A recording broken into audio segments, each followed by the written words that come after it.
की सुंदरता क्या कहते हैं, कश्मीर पृथ्वी का स्वर्ग है। यूरोप में जो है स्विट्जरलैंड लगेगा कि स्वर्ग है, लेकिन क्या वास्तव में यहाँ सुख है? कश्मीर जाइए, स्विट्जरलैंड जाइए, कहीं भी जाइए, माया आपका पीछा कर रही है। हर जगह क्या मिलेगा? मृत्यु मिलेगी, रोग मिलेगा, बुढ़ापे का कष्ट मिलेगा, राग द्वेष तृष्णाएं मिलेंगी। संसार में कहीं भी कोई सुखी नहीं है। एक सामान्य हिंदू जब तन छोड़ता है तो क्या कहता है कि मेरे परिवार के ये संबंधित है, स्वर्गवास हो गया उनका या वैकुंठवास हो गया। पाताल से लेकर वैकुंठ तक 14 लोगों का समूह है। वाणी कह रही है बहुजल 14 भवन, 14 लोगों का ये सारा ब्रह्मांड ही भाव सागर है। आप वैकुंठ में जाते हैं तो वहां भी माया पीछा कर रही है, वहां शाश्वत सुख नहीं है। मनुष्य क्यों जीता है? जब परिवार में कष्ट आते हैं, धन चला जाए, पत्नी की या परिवार के किसी घनिष्ठ संबंधी की मृत्यु हो जाए, समाज में अपमान हो जाए, तो मनुष्य दुखी होता है और क्या सोचता है कि मैं आत्महत्या कर लूं ताकि इन दुखों से मुक्त हो जाऊं। प्रश्न क्या है, क्या आत्महत्या उसको दुखों से बचा सकेगी? कानूनी रूप से भी यदि वो बच जाता है तो आत्महत्या का प्रयास करने वाले व्यक्ति को वही दंड मिलता है कानून के द्वारा जो दूसरों की हत्या का प्रयास करने पर मिलता है। कम से कम 8 साल की जेल हो जाएगी। यदि आप खुद जहर खा करके मरना चाहें, नहीं मर पाए, तो कोर्ट आपको कम से कम 4 वर्षों की सख्त कैद देगी। संसार में बड़े बड़े लोग आत्महत्या कर लेते हैं। क्यों? उनके पास सब होता है, पद होता है, प्रतिष्ठा होती है, ऐश्वर्य होता है, फिर भी वे दुखी होते हैं। भारत के लोग आजकल युवा पीढ़ी में एक धारणा बनी हुई है कि हम अमेरिका चले जाएंगे, कनाडा चले जाएंगे, खूब धन कमा कर लाएंगे, खूब खुशहाल हो जाएंगे। वहां के लोगों को जाकर के देखेंगे कुछ दिनों के बाद तो आपको पता चलेगा कि यहाँ के लोग तो बहुत ज्यादा दुखी हैं, हमसे ज्यादा दुखी हैं। क्यों? क्योंकि वो संसार के पीछे भाग रहे हैं। वहां क्या है? अच्छे अच्छे भवन है, सबके पास बहुत पैसा है, सुख सुविधाएं हैं, अच्छी गाड़ियां हैं, रूप रंग अच्छा है, बस इतना ही है। लेकिन यहाँ गांव के बैठे हुए जो भी सुंदर सा दिखाई दे रहे हैं, आपके चेहरे पर जो शांति है, संतोष है, इसके लिए वो तरसते हैं। अमेरिका वालों के पास, कनाडा वालों के पास वह शांति और संतोष नहीं है जो आपके अंदर है। क्यों? क्योंकि आप सादगी में जीते हैं। आप बाहर के सुखों के पीछे नहीं भाग रहे हैं। आप अपनी आत्मा को अखंड सुख से जोड़ने का प्रयास कर रहे हैं। इसलिए आज इस कार्यक्रम में आए हैं, आत्मज्ञान की चर्चा सुन रहे हैं। विदेशों में कोई सुनाने वाला नहीं मिलेगा। विदेशों में आपको केवल कोई ये बता देगा कि धन कैसे कमाया जाता है और उस धन से कैसे संसार के सुखों का भोग किया जाता है। पूछा जाए संसार में सुख किसको कहते हैं? आप कह देंगे कि हमको अच्छा जो लगे वही सुख है। आपको क्या अच्छा लगेगा? मान लीजिए आपने कोई कठोर साधना की और पौराणिक मान्यता के अनुसार विष्णु भगवान नारायण ने आपको दर्शन दे दिया। पूछे क्या मांगते हो? आप क्या कह देंगे कि हमको संसार का सारा सुख दे दीजिए। विष्णु भगवान आपको सुख के रूप में क्या दे सकते हैं? आपको अखंड यौवन दे सकते हैं। मृत्यु से तो वो भी नहीं बचा पाएंगे, शरीर तो छोड़ना पड़ेगा। ये कह सकते हैं कि मैं वैकुंठ में ले चल करके तुमको सुख दे दूंगा। लेकिन जब तक संसार का सुख आपको चाहिए तो क्या चाहिए? आंखें सुंदर रूप को देखती है, आंखों को रूप का सुख चाहिए, कान को क्या चाहिए? मधुर संगीत सुनना चाहिए। जीवा को क्या चाहिए? स्वादिष्ट स्वादिष्ट भोजन चाहिए। नासिका को क्या चाहिए? सुगंध चाहिए। और त्वचा को क्या चाहिए? कोमल स्पर्श चाहिए। संसार के सारे सुखों को इकट्ठा कर दिया जाए, स्वर्ग के सारे सुखों को इकट्ठा कर दिया जाए, सारे वैकुंठ के सुखों को इकट्ठा कर दिया जाए, तो पांचों इंद्रियों से 5 प्रकार के सुख भोगे जा सकते हैं। शब्द, स्पर्श, रूप, रस और गंध। पूछा जाए क्या इसमें कोई सुख है? नहीं। मैं आपको एक जीवा का सुख बता सकता हूं संक्षेप में समझने के लिए। जीवा में क्या सुख है? आप शाकाहारी हैं तो स्वादिष्ट से स्वादिष्ट मिठाई खाना चाहेंगे। मिठाई में क्या पड़ा होता है? दूध और घी पड़ा होता है, बेसन पड़ा होता है, शक्कर पड़ा होता है। इसके सिवा और क्या होता है? कुछ और चीजें सुगंधित वगैरह डाल सकते हैं। दूध मिले बना है किससे? गाय ने जो घास खाई है उससे। बेसन बना है चने से। शक्कर बनी है गन्ने से। इन सबको अलग अलग रख दीजिए। बेसन को अलग रख दीजिए, घी दूध को अलग अलग रख दीजिए, शक्कर को अलग रख दीजिए। क्या इसमें कोई स्वाद है? विदेशों में जीवा की तृप्ति के लिए मनुष्य पागल है। वो भाग रहा है। क्या करता है? पशुओं का मांस खाता है। किस उद्देश्य से खाता है? उसमें स्वाद है। स्वाद कितने के लिए? थोड़े समय के लिए स्वाद है। गले के नीचे से उतरने के बाद किसी पदार्थ में कोई स्वाद नहीं होता। विषयों का सुख क्षणिक होता है, लेकिन क्षणिक सुख के पीछे मनुष्य पागल है। विदेशों में हर मोहल्ले में आपको एक पुस्तकालय मिलेगा। 90, 95, 98% तक पढ़े लिखे लोग मिलेंगे। कहीं कहीं 100% तक पढ़े लिखे लोग मिलेंगे। उनके पास बड़ी बड़ी कोठियां हैं, बड़ी बड़ी गाड़ियां हैं। बाहर से देखने पर लगेगा कितने सुखी लोग हैं, लेकिन ऐसा नहीं है। सुख कहां है? सुख कहां मिलेगा? वो केवल भारत जानता है, और तारतम वाणी वो मार्ग दिखाती है। अखंड सुख कहां है? तम आत्मस्तम ये अनपसंद धीरा तेसाम सुखम शाश्वतम न तेसा। अपनी आत्मा में स्थित होकर जिन्होंने उस सच्चिदानंद परमात्मा को देखा है, उनके पास अखंड सुख है, अन्य किसी के पास नहीं। सारे ब्रह्मांड में घुमाइए। मैंने आपको विदेशों का एक दृष्टांत दिया था। आज किसी को आप सत्संग सुनाने जाइए तो सुनने से मना करता है। आप किसी को परमात्मा के बारे में कुछ भी बताना चाहिए तो ये क्या कहेगा? पहले तो पेट जरूरी है। लेकिन जिनका पेट भरा हुआ है, जिनके पास करोड़ों अरबों रुपए हैं, वे शांति के लिए क्यों भटक रहे हैं? कारण क्या है? इस संसार में अतृप्ति ही अतृप्ति है, तृप्ति नहीं है। असंतोष ही असंतोष है, क्योंकि संसार क्षणिक है और इसका भोग कौन कर रहा है? मन। इंद्रियों का राजा जो मन है वो विषयों का सुख भोग रहा है। संसार में जहां चाहिए निर्तृष्णा ही निर्तृष्णा है। 84 लाख योनियां तो कहने के लिए है, जीवों की योनियां अनंत है। आप किसी भी प्राणी को देखिए, बंदर सूरज उगने से पहले ही खाना पीना शुरू कर देता है। जो हिंसक पशु होते हैं वो शाकाहारी पशुओं को मार मार कर खाते हैं। बाघ हैं, चीते हैं, तेंदुए, वो कच्चे मांस को खा करके खुश हैं। बाज पक्षी, बोले वाले छोटे पक्षियों को मार करके खुश हैं।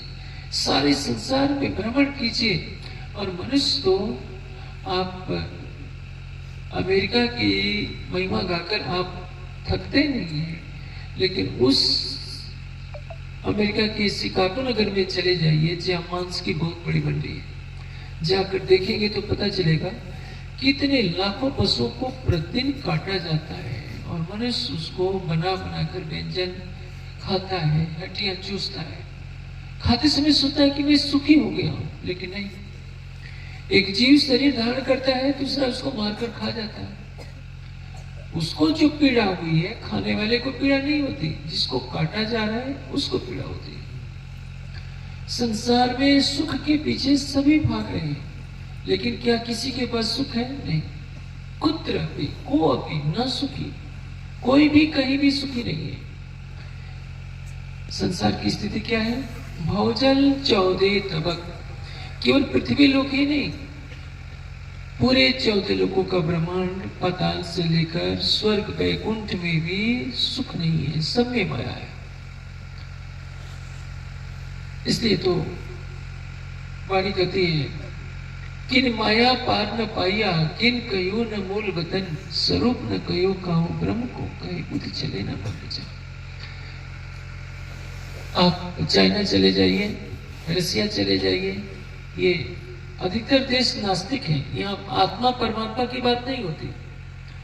आत्मा परमात्मा की बात अधिकतर भारत में होती है। लेकिन जब तक शुद्ध ज्ञान का प्रकाश न हो, उस ज्ञान के मार्ग का अवलंबन न किया जाए, तब तो क्या होगा?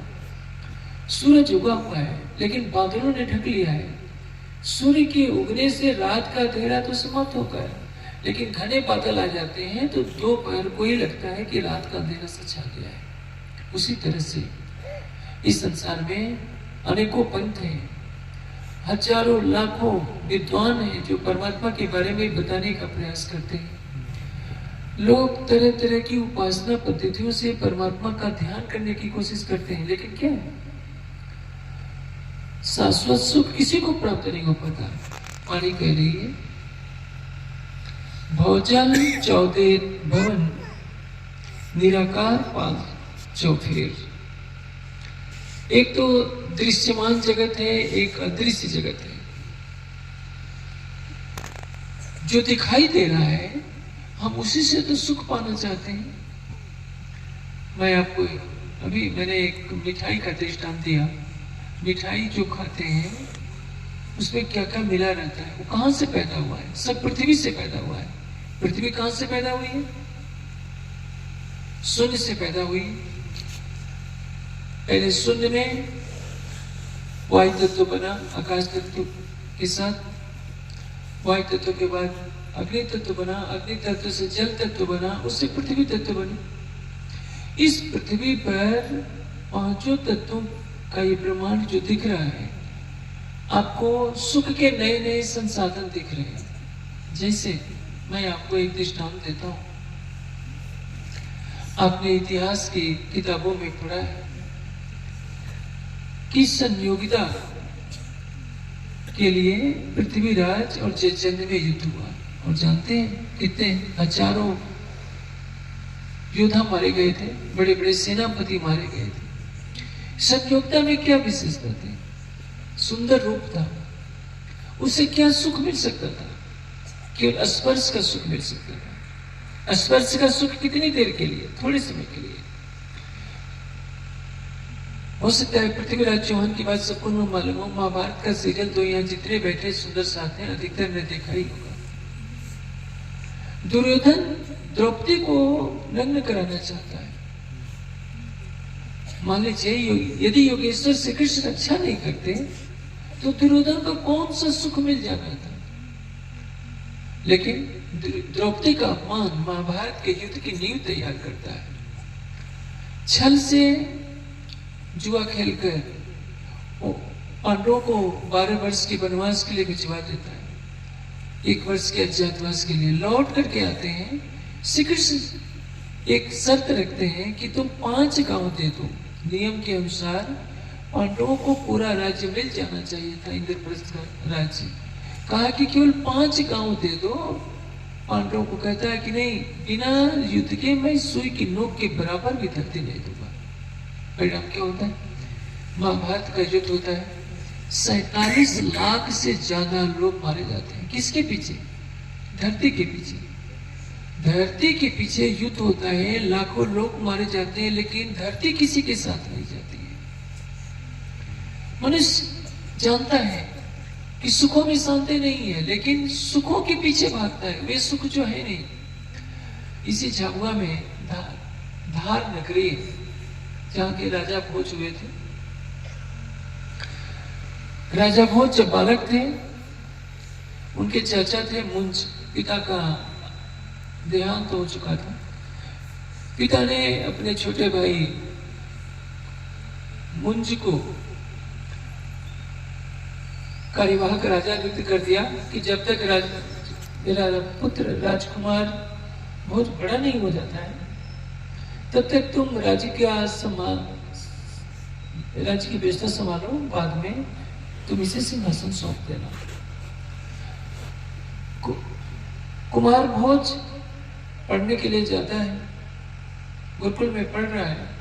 मुंज के मन में एक दिन पाप आ जाता है कि राज्य का वास्तविक अधिकारी तो भोज है, मैं तो कार्यवाहक हूं, क्यों ना मैं भोज की हत्या करा दूं, तो राज्य का अखंड मालिक मैं ही बन जाऊंगा। उसने मंत्री को कहा कि वन में ले जाकर के भोज की हत्या कर दो। मंत्री को तो आदेश पालन करना पड़ा। भोज को ले जाकर एकांत में कहता है कि देखो राजकुमार, मैं तुम्हारी हत्या नहीं करना चाहता, लेकिन महाराज का आदेश है तुम्हारी हत्या करने का। तो भोज ने कहा कि कोई बात नहीं, आप कर लीजिए, मेरा एक पत्र लेकर के दे देना। भोज उस समय अपने रक्त से एक पत्र लिखता है। उस पत्र का से उसमें जो श्लोक लिखता है, एक श्लोक बनाकर लिखता है। उसका आशय क्या था कि सत्युग के प्रतापी राजा हरिश्चंद्र चले गए, लेकिन ये पृथ्वी उनके साथ नहीं गई। त्रेता युग में समुद्र पर पुल बांधने वाले मर्यादा पुरुषोत्तम राम संसार से चले गए, लेकिन पृथ्वी उनके साथ भी नहीं गई। द्वापर में युधिष्ठिर, महाराज युधिष्ठिर हुए प्रतापी चक्रवर्ती सम्राट, किंतु पृथ्वी उनके साथ भी नहीं गई। लगता है चाचा श्री, ये पृथ्वी आपके साथ ही जाने वाली है। ये पत्र दिया। पत्र जैसे ही मंत्री पढ़ता है, समझ गया कि नहीं, मुझे इसकी हत्या नहीं करनी है। इतना बड़ा विद्वान बालक है, राजा का यही उत्तराधिकारी है। उसने एक बनावटी सिर बनवा लिया कारीगर से, और रक्त से तलवार को, पशु के रक्त से तलवार को भिगोकर राजा को दूर से उसका सिर दिखाता हुआ कि हाँ महाराज, मैंने भोज की हत्या कर दी।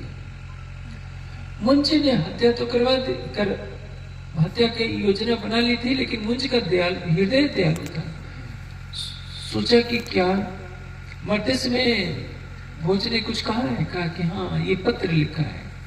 जब पत्र पढ़ता है मुंज, देखता है उसमें कि सत्युग के प्रतापी राजा हरिश्चंद्र चले गए, त्रेता की मर्यादा पुरुषोत्तम राम चले गए, द्वापर के युधिष्ठिर चले गए, लेकिन पृथ्वी किसी के साथ नहीं गई।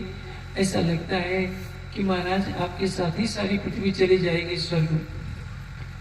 मुझे फूट फूट कर रो पड़ा कि मैंने अपने भतीजे की हत्या करा दी। किसके लिए? राज्य के लिए। मैंने बहुत बड़ा पाप किया, मुझे भी तो मरना पड़ेगा। मैं जब मरना ही है तो मैं इस पाप को क्यों किया? युधिष्ठिर जब मंत्री ने देखा कि अब राजा का हृदय बदल गया है, तो कहा कि महाराज चिंता न करो, ये भोज जीवित है, भोज को लाया जाता है और वो पुनः सिंहासन पर बैठाया जाता है। मैंने एक कहानी सुनाई। एक राज्य के लिए चाचा, जिसको पिता ने सौंपा था कि मेरे बेटे की रक्षा करना, वो हत्या करवाना चाहता है। उस समय तो कम था, आज तो भाई भाई की हत्या करने को तैयार है, पिता पुत्र की हत्या करता है, पुत्र पिता की हत्या करता है, शिष्य गुरु की हत्या करता है। कोई रिश्ता नहीं रह गया। पत्नी पति की हत्या करती है, पति पत्नी की हत्या करता है। क्यों? सुखों के पीछे। सुख कहाँ है? संसार में सुख है ही नहीं तो मिलेगा कहाँ? जब मृग तृष्णा में जल है ही नहीं, चारों तरफ बालू ही बालू है, तो बेचारा हिरन तड़प तड़प कर एक बार नहीं 1000 बार प्राण छोड़े, पानी कहां से आएगा?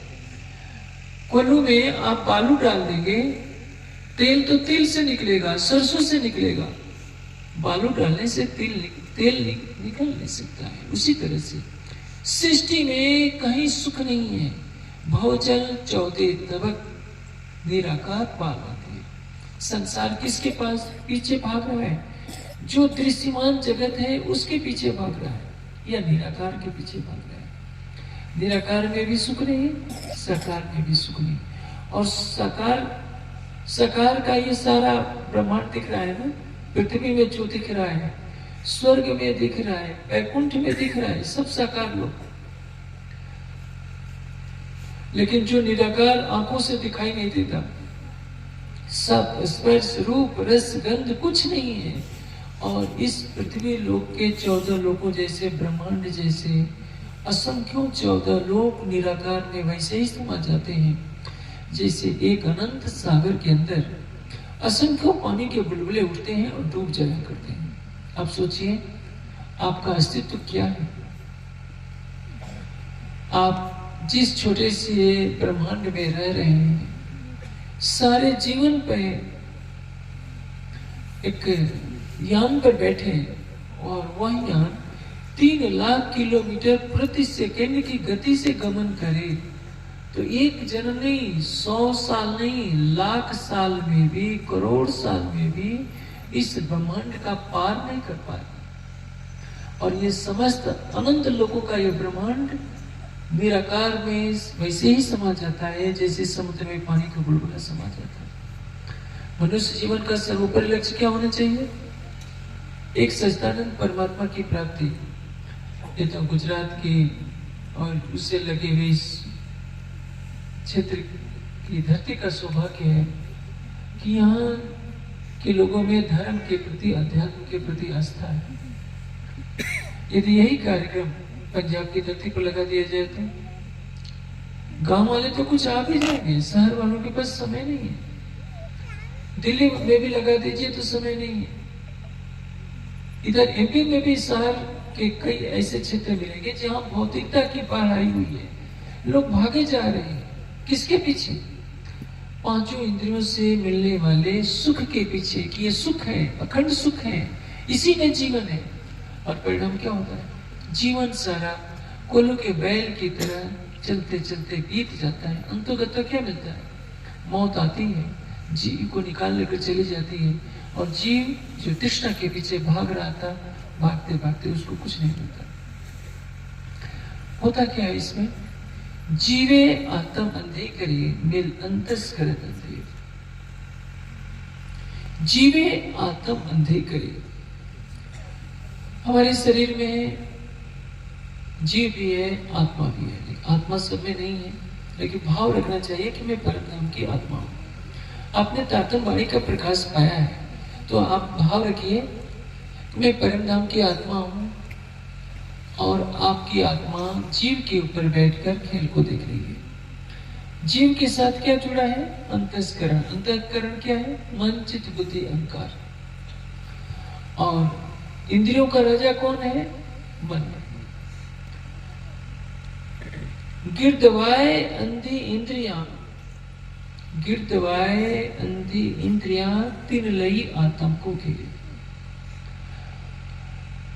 परमधाम की कोई भी आत्मा हो, साकुमार की आत्मा हो, साकुंडल की आत्मा हो, सारी बातों को छोड़िए, चाहे मीराज की आत्मा क्यों ना हो, किसर भाई की आत्मा हो, नौरंग भाई की आत्मा हो, हर आत्मा को जब जीव पर बैठकर माया का खेल देखना होता है तो उसको संघर्ष करना ही पड़ता है। क्योंकि ये सारा ब्रह्मांड क्या है? काजल की कोठरी।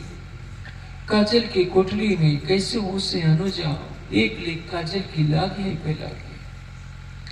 जब पूरा कक्ष ही आपका काजल से भरा होगा, कितना भी बचाव करेंगे तो पैरों में तो काले लगने ही है। इसलिए परमधाम की आत्मा जो अक्षरातीत की अंगरूपा कहलाती है, जीव के ऊपर बैठती है। जीव किससे जुड़ा हुआ है? मन से जुड़ा हुआ है, चित्त से, बुद्धि से, अहंकार से। चित्त में जन्म जन्मांतरों के संस्कार है। जैसे मैंने कई बार इस चर्चा को दृष्टांत में दिया है, कोई नया सुंदर शास्त्र सभा पहुंचता है तो शुरू के 2 दिन बिताने उसको बहुत कष्ट होते होंगे। क्यों? क्योंकि वहां मिर्च जो नहीं मिलती है। गुजरात में तो मिर्च खाने का बहुत रिवाज है। जब वहाँ फीका फीका खाना मिलता है तो सोचते हैं कि करें क्या, फिर बाजार में भागते हैं, मिर्च वाली चीजें खा करके तृष्णा भी जाते हैं। लेकिन एक हफ्ता रहना पड़े तो मन महसूस करके खाना पड़ता है। ये संस्कार कहाँ है? संस्कार है विषयों के सुख के भोगने का। मन उसको प्रेरित करता है, बुद्धि मार्ग दर्शाती है कि नहीं इसमें ये है, ये खाना है। जैसे मैं आपको एक सांसारिक दृष्टांत दे रहा हूं। आपके सामने कोई भोज्य पदार्थ हो जो भी आपको अच्छा लगता है, एक में सादा पकौड़ा है, एक में मिर्च पकौड़ा, आप क्या पसंद करेंगे? आप जो यहाँ के रहने वाले मिर्च वाला पकौड़ा पसंद करेंगे, और जो नहीं खाता है वो सादा पसंद करेगा, क्योंकि बुद्धि बता रही है कि ये बिना मिर्च का है और ये मिर्च वाला है। चित्त क्या कर रहा है? चित्त में खाने का संस्कार है, और मन क्या करता है कि मुझे खाना है। खा कौन रहा है? मैं हूं और मुझे खाना है। ये मन, चित्त, बुद्धि, अहंकार ने एक घेरा बना दिया किसके ऊपर? जीव के। और जीव को क्या चाहिए? सुख चाहिए। हर चेतन को 3 चीजें चाहिए, प्रेम, शांति और आनंद। इसी के लिए सारा संसार भाग रहा है। सारे संसार की केवल 3 आवश्यकता है। आप कहेंगे कि नहीं, तो संसार की 3 आवश्यकता है, रोटी, कपड़ा और मकान। ऐसा नहीं है। रोटी, कपड़ा, मकान तो मिलता ही है। आपको अच्छे से अच्छे स्वादिष्ट भोजन मिल जाए, या जितने सुंदर साथ बैठे हैं, जब पक्षी को भी आप देखते हैं घोंसला बना सकता है, तो मनुष्य तो सृष्टि का सर्वश्रेष्ठ प्राणी है। हर व्यक्ति को अच्छे मकान नहीं तो झोपड़ी तो मिल ही जाती है। यूरोप वालों के पास अच्छे मकान है, अच्छे भोजन मिलते हैं और अच्छे कपड़े भी पहनते हैं, लेकिन जाकर देखिए, आपने नजदीक से नहीं देखा है।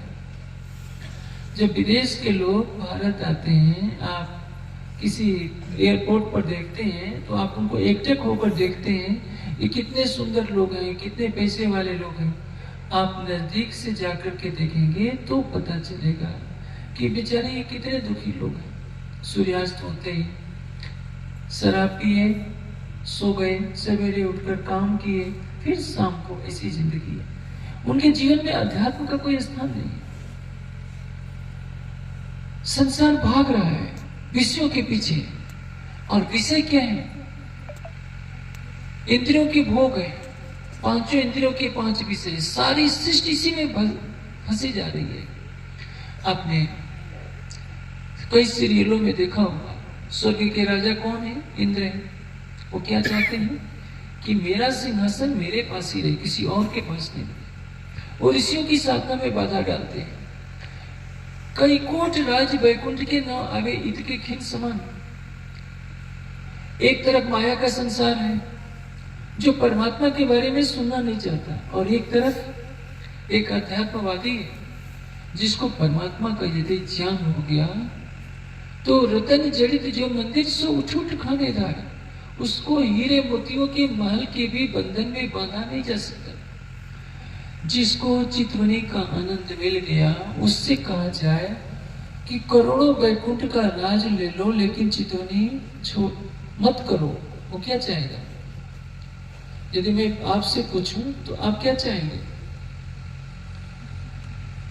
यदि आपके सामने राज्य आ जाए और पूछे कि जो मांगना हो मांगो, क्या मांगेंगे आप तो ये कहेंगे कि प्राइम मिनिस्टर बना दीजिए। लेकिन प्राइम मिनिस्टर भी तो शांति के लिए कहीं भटकते हैं, वो भी तो परमात्मा की शरण में जाने का प्रयास करते हैं। जिसके विवेक चक्षु खुल गए, वो क्या सोचेगा कि ये ब्रह्मांड का सुख झूठा है, वैकुंठ का सुख झूठा है, निराकार का सुख झूठा है। वास्तविक सुख कौन है? निराकार के पार थे, 3 पार के भी पार। संसार में सबसे बड़ी अनमोल वस्तु क्या है? श्रद्धा, समर्पण, विश्वास, ज्ञान, प्रेम, विरह। ये अनमोल संपदा है। आपने हीरे मोती का नाम सुना होगा। यदि आप इतने सुंदर साथ बैठे हैं, मैं अक्षरातीत की वाणी सुना रहा हूं। यदि यहाँ मोतियों की वर्षा हो जाए, हीरों की वर्षा हो जाए, और कोई कह दे कि जिसको जितना लूटना हो लूट ले, जब तक वर्षा होती रहेगी क्या मेरी कोई चर्चा सुनेगा? आप लोगों में से मुझे नहीं लगता कि कोई ऐसा होगा जो चर्चा पर ध्यान देगा। उसका भी ध्यान यही रहेगा कि हम 4-5 भी हीरे ले लें तो चर्चा तो कभी भी मिलेगी, नहीं भी मिलेगी तो क्या अंतर पड़ता है। लेकिन जिसका विवेक जागृत हो गया है उसको मालूम होगा कि ये हीरे मोती तो सब नष्ट हो जाएंगे। वाणी क्या है? अक्षरातीत का वांग्मय कलेवर है। अक्षरातीत के हृदय से जो निकला हुआ है ज्ञान का रस। जैसे आप लोग संध्या आरती में गाते हैं, आरती हम चतुर्दश केरी पांचों स्वरूप में एक हेरी। वाणी को राज्य के श्री जी के 14 अंगों से तुलना करते हैं, हम वांग्मय कलेवर करते हैं वाणी को। वैसे तो वाणी के उस ज्ञान को कागज पर लिखा गया है, ये कागज बनाया गया है, कागज नष्ट भी हो सकता है, लेकिन ये जो ज्ञान है ये नष्ट नहीं हो सकता। ज्ञान कहां से प्रकट हुआ है?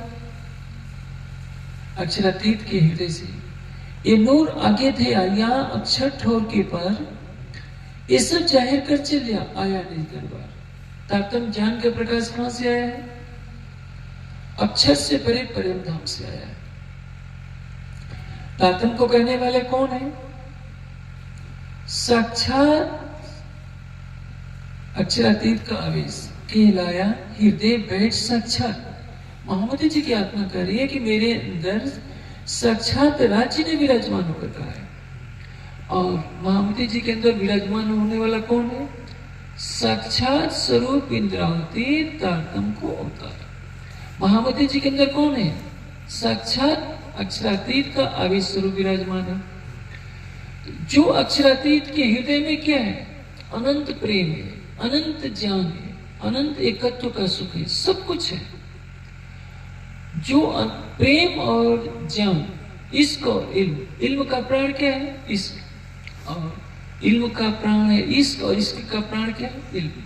इल्म के बिना इश्क नहीं और इश्क के बिना इल्म नहीं।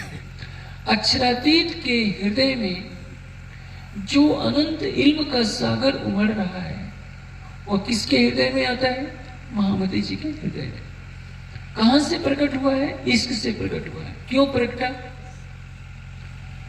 न था भरोसा हमको जो बहुजल उतरे पार।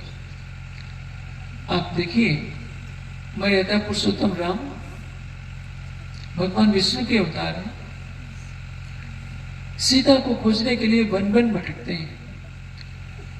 कहा जाता है कि उनके मुख से यही निकलता है, हे खग मृग, हे मधुकर सेनानी, तुम देखिए सीता मृग नैनी। पक्षियों से पूछते हैं, कितने बेसुध से हो गए। आप सोचिए, आप कहते हैं कि 14 भवन में प्रेम नहीं है।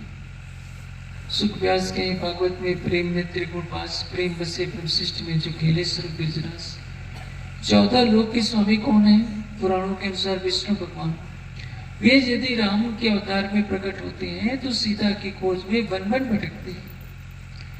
जो अक्षरातीत ये कहते हैं कि मैं रह न सको रूह बिन, रूहे रह न सके मुझ बिन, जब पहचान हुए वाको तब सहे न मुझो आखिर।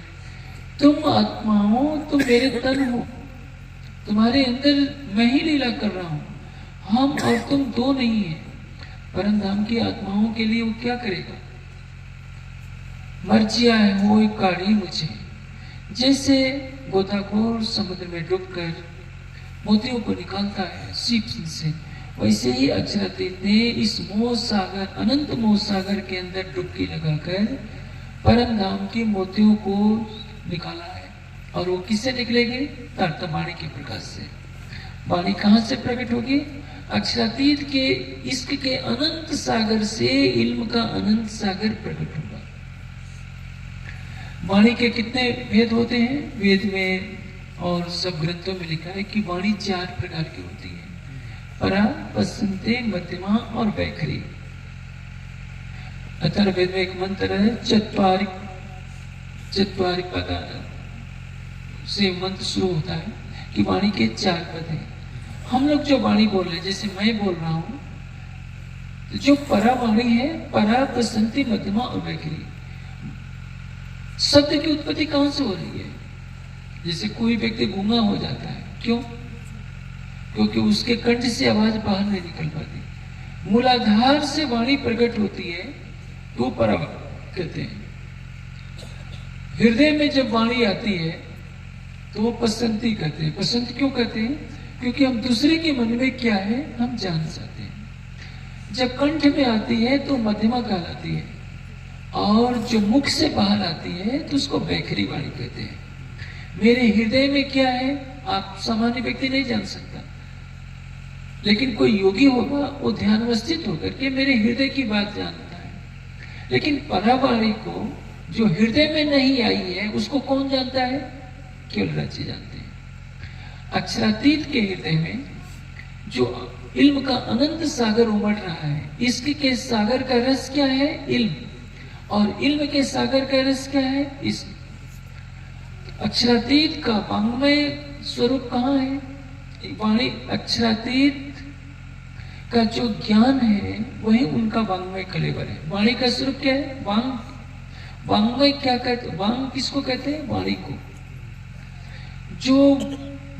जो ज्ञान स्वरूप है अक्षरातीत के हृदय का ज्ञान जब महामती जी के हृदय में प्रकट होता है तो उसको क्या कहते हैं? बसंती वाणी। और हमारे लिए वो क्या हो जाएगा? जब उस ज्ञान को हम ग्रहण करते हैं ध्यान के माध्यम से, वाणी के माध्यम से, तो वो हमारे लिए वो परावाणी हो कहलाती है।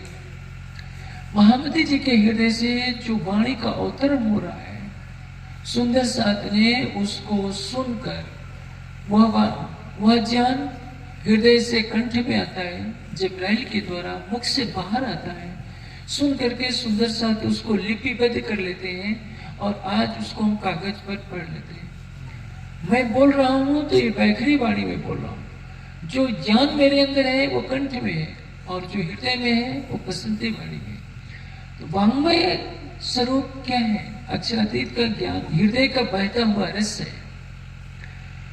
तो मैंने आपको अभी कहा यदि हीरे मोतियों की वर्षा होगी तो वाणी की वर्षा को आप किनारे कर देंगे। लेकिन आप जानते हैं हीरा किससे बना है? आप जानते हैं कोयला जब पृथ्वी के अंदर आग में दबा होता है तो दबाव से और अग्नि के प्रभाव से वो चमकने लगता है और वो हीरे में बदल जाता है। मोती कैसे बनते हैं? सीप में जो कीड़ा होता है उसी के शरीर का गंदा रस निकालकर सफेद मोती के रूप में चमकने लगता है। किसी व्यक्ति को पथरी हो गई थी, विदेश की घटना है, जब ऑपरेशन किया गया तो पथरी मोती के रूप में निकली और वो करोड़पति बन गया। तो सोचिए जो आप खाते पीते हैं उसी के कुछ अंश निकल करके मोती बन जाते हैं। जितनी धातुएं हैं, माणिक, पुखराज, ये सब क्या है? ये पृथ्वी तत्व है, मिट्टी तत्व है। संसारी व्यक्ति के लिए ये सबसे बड़ी दौलत है। ब्रह्मज्ञानी के लिए क्या है? कंकड़ पत्थर है। शंकर जी से पूछिए क्या वे हीरे मोती पसंद करेंगे? नहीं, कहेंगे कि मुझे कंकड़ पत्थरों से क्या लेना देना। एक सामान्य व्यक्ति के लिए वही सब कुछ है। मैं वही बात कह रहा था।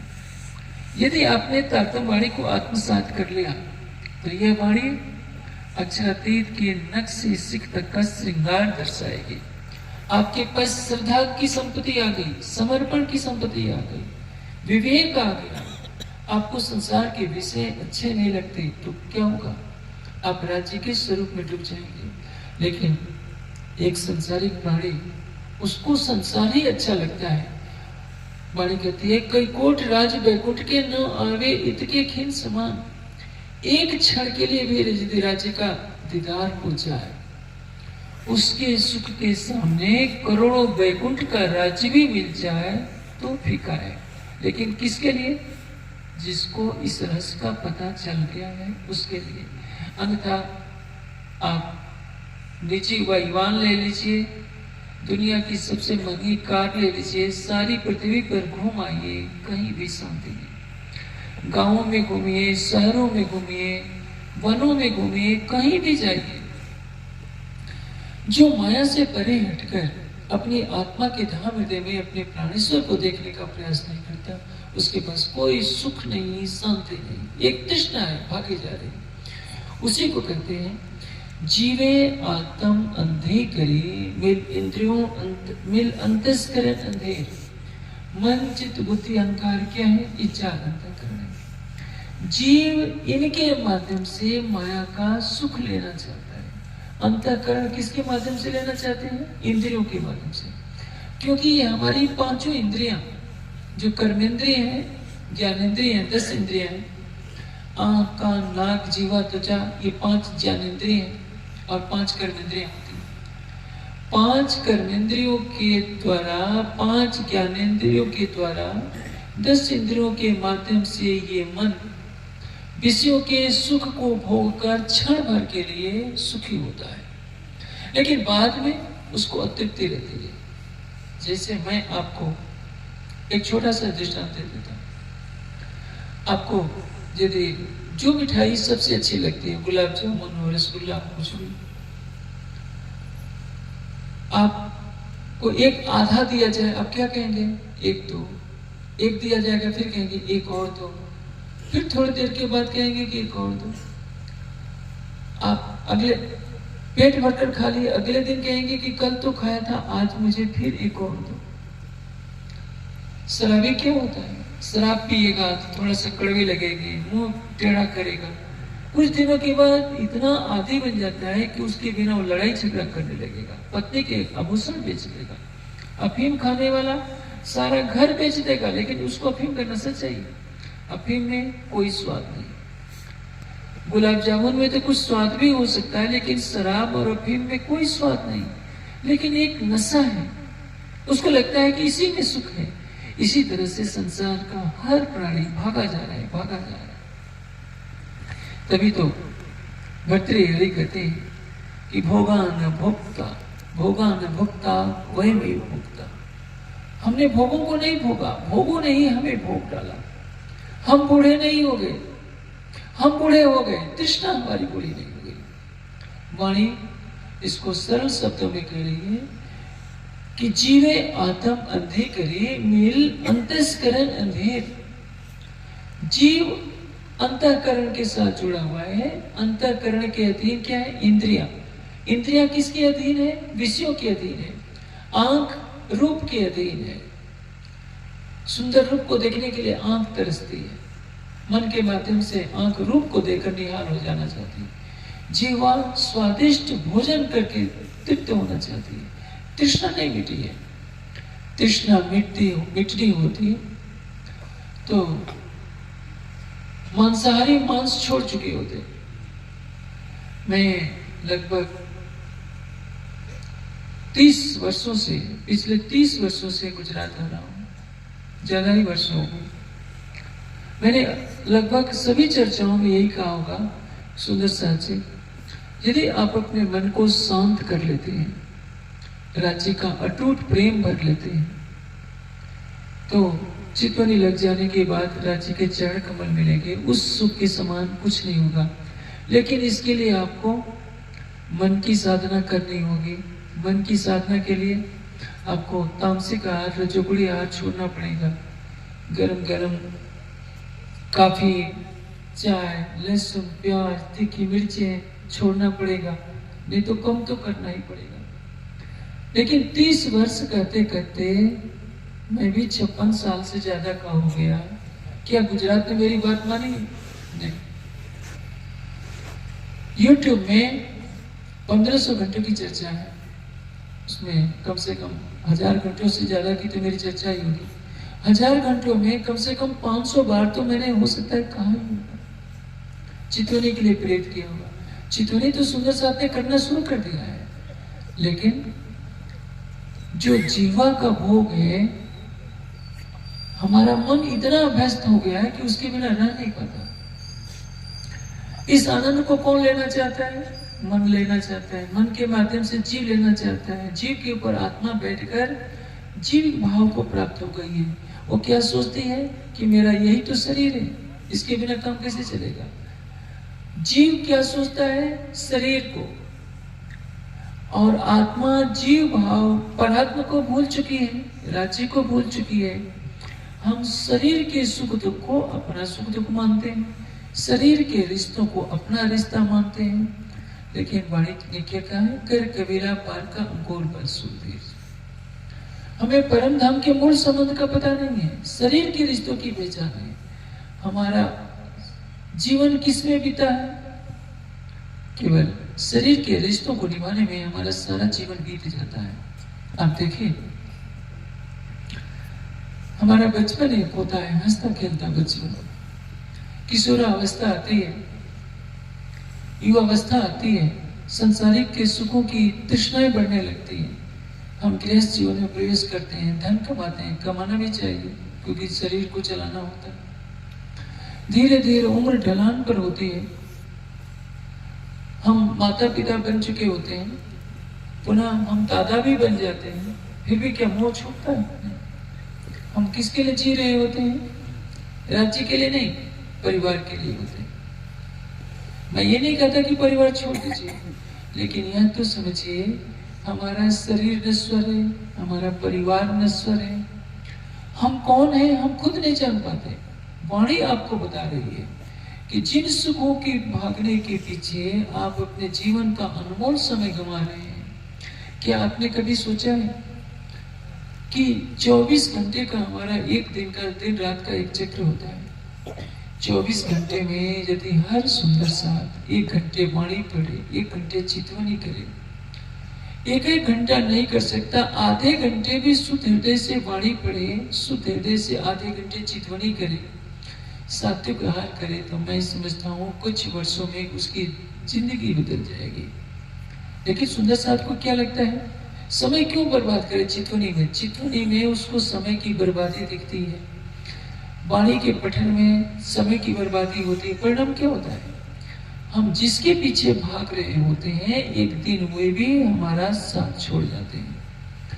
हम जिस परिवार के लिए सब कुछ करते हैं, वो परिवार भी हमसे एक दिन छूट जाता है, हमको भी छोड़ करके जाना पड़ता है। हम चाहें कि हम अपने पोते पोतियों को न छोड़ें, बच्चों को न छोड़ें, तो हम तो बूढ़े हो गए होते हैं। मृत्यु आती है और किसी को नहीं छोड़ती है, न हमारे दादा दादी को छोड़ेगी, न माता पिता को छोड़ेगी, हमारे बच्चों को नहीं छोड़ेगी, हमको भी नहीं छोड़ेगी। सारी सृष्टि को ये मौत उठा ले जाती है। इसी को वाणी कहती है, देत काल परिक्रमा इनकी दो तिमिर तेज दिखाए। काल परिक्रमा कर रहा है, ये काल का देश है। काल आवत कब ब्रह्म भवन में, तुम क्यों न विचारो सोई, अखंड साई जो यामे होता तो भंग ब्रह्मन को नहीं। ये शरीर काल का बना है, काल के अधीन है, काल में लीन हो जाएगा। हमारी आत्मा काल के अधीन नहीं है, आत्मा बंधन में फंस गई है। जीव के ऊपर बैठकर जीव भाव को प्राप्त होना उसके लिए घातक हो गया है। जब ब्रह्म ज्ञान का प्रकाश मिलता है तो जीव को क्या बताया जाता है कि जीव तू अपने स्वरूप को जान। मदालसा जब लोरी सुनाती थी बच्चों को तो क्या कहती थी, शुद्धो वैसे, बुद्धो वैसे, निरंजनो वैसे, संसार माया परिवर्जित वैसे। मेरे बेटे तू शरीर नहीं है, तू अवयव से विहीन है, निरंजन अवयव से रहित है। हड्डी पैर का ये जो अस्थियों वाला हाथ पैर का जो तेरा शरीर दिखाई दे रहा है, ये तो नहीं है। तुम्हारा जो नाम रखा गया है, तुम्हारा ये नाम नहीं है। तो शुद्ध है, ज्ञान स्वरूप है, तू अपने स्वरूप को जान। हम सुंदर साथ को परम धाम की वाणी मिली है, और ये वाणी क्या सिखाती है, तुम आया छल देखने भील गई मैं छल, छल को छल न लागे वो लहरी वो जल। हम सुंदर साथ सब जानते हैं, पढ़ते हैं। सुंदर साथ जब भाव विभोर होता है तो इस ग्रंथ को बहुत कहता है, ऐसा तुम्हारा मेरा दिल है इताई करो आराम। गाने में तो बहुत अच्छा लग जाता है, लेकिन कभी सुंदर साथ यह तो सोचते उठते बैठते कि अर्श तुम्हारा मेरा दिल है, मेरा हृदय ही आपका धाम है। इस भाव में भावित होकर जो सुंदर साथ अपना जीवन गुजारेगा वो संसार के पीछे क्यों भागेगा? सुंदर साथ में मैंने देखा है घृणा का वातावरण कितना फैला रहता है। कभी विचारों की टकराहट होती है, आजकल देखते हैं तारतम का विवाद उठता है, तो तारतम के विवाद के पीछे सुंदर साथ को देखना पसंद नहीं करता। गुटबंदी के कारण कोई किसी के पास जाना नहीं चाहता, सामने आने पर मुख फेर लेते हैं। क्या है? यदि आपके हृदय में प्रेम उदय नहीं होगा, आपके हृदय में अक्षरातीत के ज्ञान की निष्ठा नहीं होगी, आप श्रद्धा, विवेक, शील, संतोष आदि गुणों को धारण करके राज्य के प्रेम में नहीं डूबेंगे तो क्या होगा? आपके शरीर की एक एक दिन की जो उम्र है बीती जा रही है। तेरी गिनती बांधी सांसों श्वास, एक श्वास की भी नहीं विश्वास। इसको कहते हैं गिर दबाए अंधे इंद्रियां। इंद्रियों को अंधा कहा गया है। अंधा कहने का आशय क्या है? जीवा जानती है कि मुझे तृप्त नहीं किया जा सकता। ये जीवा जानते हैं, ज्ञानेंद्रिय भी है, कर्मेंद्रिय भी है, ये विशिष्ट है। एक ही इंद्रिय को दो की शोभा है, ज्ञानेंद्रिय भी है, कर्मेंद्रिय भी है, बोलती भी है और स्वाद भी लेती है, 6 रसों का स्वाद लेती है। आप देखिए, मछली जानती है कि मैं इस चारे को खाऊंगी तो पकड़ी जाऊंगी, मुझे मरना पड़ेगा, लेकिन मछली का बस है कि अपने शिकार को छोड़ देंगे। मनुष्य भी जानता है कि मैं 5 इंद्रियों का भोग करूंगा तो मृत्यु मुझे उठा ले जाएगी। राजकुमार सिद्धार्थ तप कर रहे हैं स्वयं को जानने के लिए, दुखों से पार होने के लिए।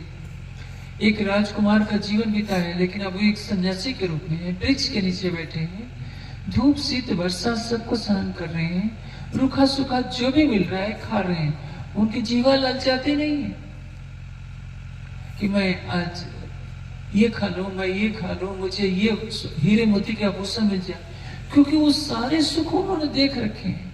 उनके हृदय में ज्ञान का प्रकाश है कि नहीं, ये विशेष सुख निरर्थक है। लेकिन एक संसारी प्राणी, उसके लिए संसार का सुख ही सब कुछ है। वाणी क्या कहती है?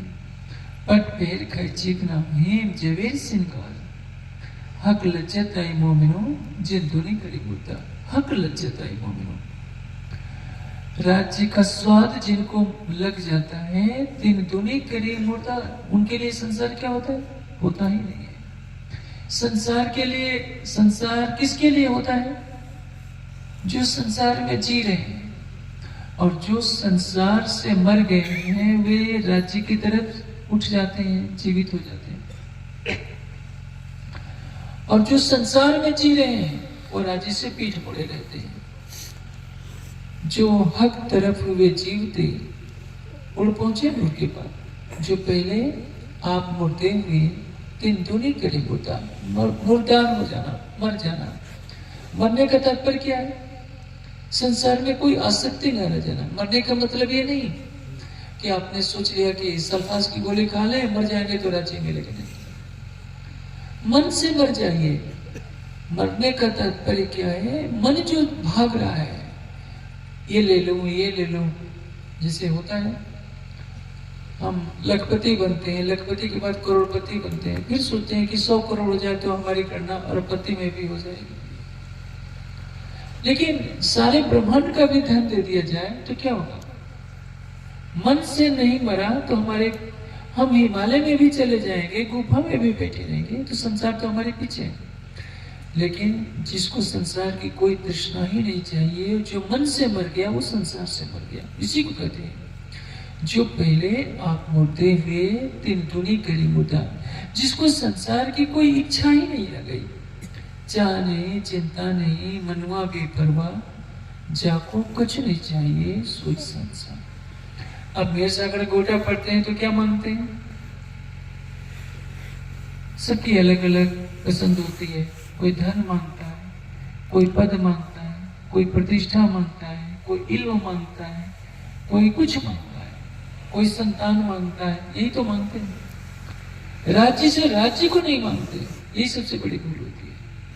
आप कहिए मम प्राणेश मम हृदय अगच्छ, मेरे प्राणेश हो, मेरे प्राण जीवन हो, मेरे हृदय में प्रत्यक्ष विराजमान हो, ये और कुछ नहीं चाहिए।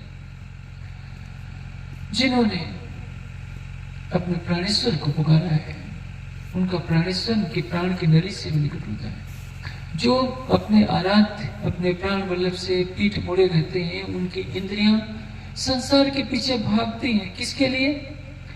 शांति के लिए, आनंद के लिए। लेकिन संसार में न शांति है न आनंद है, और तो और प्रेम भी नहीं है। संसार में हर कोई अपने लिए जीता है। पत्नी अपने लिए सुख के लिए जीती है, पति अपना सुख चाहता है, संगी संबंधी कोई कितना भी अच्छे लगते हैं, सब अपने बारे में पहले सोचते हैं। जिस दिन हर कोई दूसरे के बारे में सोचना शुरू कर देगा, उस दिन इस पृथ्वी पर कोई भी दुखी नहीं रहेगा, सभी ब्रह्मज्ञानी हो जाएंगे। क्योंकि आत्मोत सर्वभूते से पंडिता, अपने समान कोई दूसरे को क्यों नहीं देखता। आश्रित प्रवृत्ति क्या कहती है? पहले अपना सुख देखती है। दैवी प्रकृति क्या कहती है? दूसरों का सुख पहले सोचती है। लेकिन जो ब्राह्मी प्रकृति है क्या कहती है? अपने और दूसरे में भेद नहीं समझती। वो यह समझती है जो चेतना मेरे अंदर है वही चेतना उसके अंदर है, एक ही मूल से सभी जुड़े हुए हैं। जो इस रहस्य को समझ जाता है तत्र का मोह का सुख यो एकत्व अनुपस्थित, वेद कहते हैं वो मोह और शोक से रहित हो जाता है। संसार के दुखों का कारण क्या है? मोह और शोक से रहित, मोह और शोक के बंधन में पड़ा हुआ है। गिर दबाए अंधी इंद्रियां, मैं अभी बता रहा था कि हमारी इंद्रियां अंधी है। किसी को डायबिटीज होता है, उसको कहा जाएगा कि मीठा नहीं खाना है, घर वालों के सामने डर के मारे नहीं खाएगा, छिप करके ज्यादा मात्रा में खा लेगा कि यहाँ कौन देख रहा है। जीवा आबाद गति से अपना रसपान करती है, नासिका अपना विषय भोग करती है, मन के अधीन होकर कान अपने ध्वनि को सुनना चाहते हैं। जैसे हमारे बीच में रंजीत जी आए हैं, शास्त्रीय संगीत से इन्होंने उचित दक्षता प्राप्त की। यदि सारी ताकत लगाते भी ये राज्य का गुणगान गाएंगे तो आप इतने ही आए। कोई फिल्मी कलाकार आ जाए जो संसार के गीत सुना सकता है तो ये पंडाल छोटा पड़ जाएगा। क्योंकि संसार को बहिर्मुखी संगीत चाहिए, बहिर्मुखी सब कुछ सुख चाहिए, आत्मा का सुख नहीं चाहिए, यही है। लेकिन इंद्रियां विषयों के सुख को पाकर अंधी हो जाती है। किसी किसी में ये विवेक जगता है जो अपने मन पर लगाम लगाने का प्रयास करता है कि मन विषयों का संकल्प न करे। जो मन को रोक लेते हैं उसको क्या कहते हैं? उसी को कहते हैं समन। और जो इंद्रियों को रोकने का प्रयास करते हैं उसको क्या कहते हैं? दमन। दमन करना ठीक नहीं है, समन करना ठीक है। कैसे? जैसे मैंने अभी आपको किसी डायबिटीज के रोगी का मिठाई खाने की बात कही, वो मिठाई तो नहीं खा रहा है लेकिन अकेले में कमरे में छिपकर मिठाई के बारे में सोच रहा है कि घर वाले देख लेंगे तो मुझे डांटेंगे। जब देखेंगे कि कोई नहीं देख रहा है तो उसके अंदर को जो दमन की प्रवृत्ति है वो ज्वालामुखी बनकर के उभरती है और अकेले में छिप करके खाने के लिए विवश कर देती है। ये है दमन। समन का तात्पर्य विवेक से मन को समझाना कि इसके खाने से तुम्हारा रोग और बढ़ेगा, कष्ट बढ़ेगा, इसलिए मिठाई के पास भी बैठा रहेगा तो खाएगा नहीं, देखता भी रहेगा तो मन लज्जाएगा नहीं। इसलिए समन पहले तो समन करेंगे तो दमन अपने आप हो जाएगा, दमन करेंगे समन नहीं करेंगे तो नहीं हो पाएगा। लेकिन समन भी कहां से आए? जीव के अंदर ज्ञान का प्रकाश होना जरूरी है। इसके लिए क्या चाहिए? वाणी का चिंतन चाहिए, चित्तवनी का रस चाहिए, जब जीव को राज्य का प्रेम मिलने लगता है तो उस संसार को अपने आप छोड़ने लगता है। और ये यहाँ की धरती का ये सौभाग्य है। 100 दिन की यात्रा में भी मैंने देखा जितनी भीड़ इधर दाहोद में, झाबुआ में दिखी, उतनी भीड़ पूरे गुजरात में दिखी। और ये जितने सुंदर साथ, ये तो कार्यक्रम कल से शुरू होना था, कुछ अचानक घटना के कारण आज से कार्यक्रम शुरू करना पड़ा। उत्तर भारत के में इतने सुंदर साथ आ जाए तो बहुत खुशी मनाई जाती है कि इतने सुंदर साथ आ गए। क्यों? वहां भौतिक सुखों के पीछे सुंदर साथ ज्यादा भाग रहा है। और आप सुंदर साथ गांव के प्राकृतिक वातावरण में पले हैं। आपके अंदर एक प्यास है। छोटे बच्चे से लेकर मैं बुजुर्गों तक को देखता हूँ, शांति से बैठे रहते हैं और ये बहुत अच्छी बात है। मेरे कहने का अर्थ क्या है? जब जीव के अंदर ज्ञान की प्यास जगती है, प्रेम की प्यास जागृत होती है, प्रीतम की मेहर बरसती है, तो उसके अंदर समन आदि की प्रवृत्ति आती है, विषयों से भागने लगता है।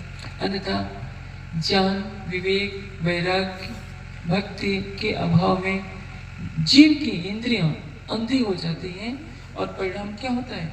तीन लई आतंकों की परम धाम की आत्मा भी असहाय सा बनकर संसार के खेल में मस्त हो जाती है। इसलिए यदि जागनी करनी है अपनी आत्मा की तो आपको पुरुषार्थ करना पड़ेगा। अटूट श्रद्धा, अटूट समर्पण, अटूट विश्वास, अटूट प्रेम, वाणी के कथनों के प्रति सिरधारी की भावना आपको राज्य से मिलेगी। राज्य कहीं दूर नहीं है, वेद ने नहीं कहा है। जैसे अभी आपने देखा हिंदू समाज कहां भटकता रहा है। आज हिंदू समाज को पता ही नहीं कि परमात्मा कहां है। गीता ने आज से 5000 वर्ष पहले कह दिया, ईश्वर भूतानां मृत्युति से तिष्ठति अर्जुन। अर्जुन, सबके हृदय मंदिर में परमात्मा रहता है। मनुष्य को परमात्मा का मंदिर बनाने की आवश्यकता नहीं है। परमात्मा ने स्वतः ही अपना मंदिर सबके हृदय में बना रखा है। उस हृदय में ज्ञान का प्रकाश भरिए, प्रेम की सुगंधी भरिए, साक्षात वो दिखने लगता है। अयोध्या में भी मंदिर बना, कई हजार करोड़ लगे, अभी तो लगना है। लेकिन जो वहां जाकर भगवान राम की मूर्ति का दर्शन करता है तो घर आने के बाद भी तो लगता होगा, क्योंकि जो हृदय में है वो तो पल पल है। और बाह्य रूप से जाना है तो आपको तो जाना पड़ेगा। मुसलमानों को मक्का जाना पड़ता है, हिंदुओं को तो अयोध्या भी जाना है, मथुरा भी जाना है, कैलाश भी जाना है, काशी भी जाना है, रामेश्वरम भी जाना है। कई इष्ट की पूजा करता है एक पौराणिक हिंदू, लेकिन वो नहीं जानता था कस्तूरी कुंडल दसेने मृग ढूंढे बनमाए, ऐसे घट नाम है दुनिया देखता है। आपका प्रियतम आपकी आत्मा के धाम हृदय में बसता है। ऐसी एक बात याद रखिए, अर्ज तुम्हारा मेरा दिल है, इताई करुवरा सेज बिछाई रुच रुच की, यही तुम्हारा विश्राम। हर सुंदर साथ को पानी के चिंतन में डूबकर कुछ पल ऐसे गुजारना चाहिए कि उसे शरीर की सुध न रह जाए, मन संसार की सुध न रह जाए। और मैं अवश्य कहूंगा कि समय के प्रवाह में बहने का प्रयास कीजिए। पहले आज से कम 40 वर्ष पहले सरकार श्री के नेतृत्व में जागने का प्रवाह चला। उस समय सुंदर साथ को समय की परिस्थितियों के अनुसार प्रारंभिक ज्ञान देना जरूरी था। सबको सेवा पूजा करवाई जाती थी, मैं भी उन शिविरों में रहता था। प्रकाश कलश की चर्चा की जाती थी कि सुंदर साथ एक राज्य को तो समझे। उस समय तो कुछ ज्ञान का प्रकाश था ही नहीं। वाणी की टीका भी बाद में की गई थी, 95 के आसपास वाणी की टीका, उसके पहले भी नहीं था।